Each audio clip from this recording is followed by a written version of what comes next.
Ìgárá ọlọ́ṣà. Ẹ wò apá kìíní sinimá yìí lè wò tẹ́ ló kọjá bẹ́ẹ̀.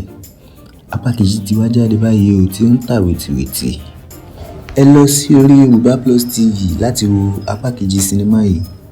Ó dá lórí obìnrin tí ó ń jalè tí òun kò mọ bí ó ṣe ń jalè ọ̀hún tó jẹ́ wípé bí ó bá fi dé àárín àwọn ọ̀rẹ́ rẹ̀, kálukú wọn ni ó mọ̀ palẹ̀mọ́ ohun tí wọ́n ní látàrí wípé kí ó má bàa jí tàbí kí ó lọ sí àárín àwọn ènìyàn kí ó kúrò níbẹ̀. Wọ́n á ti máa wá wípé ṣé kò jí nǹkan kan. Ẹ wò sinimá yìí kọjá bẹ́ẹ̀. Ó kún fún ọ̀pọ̀lọpọ̀ àwàdà àti ẹ̀kọ́ láti fi kọ́gbọ́n.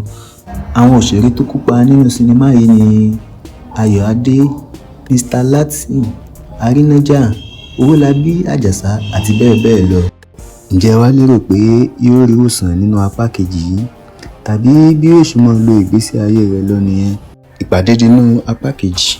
Ẹ má wá gbàgbé láti tẹ subscribe button fún àǹfààní àti máa gba ìròyìn lóòrèkóòrè lórí àwọn sinimá tí ó ń tà lọ́wọ́.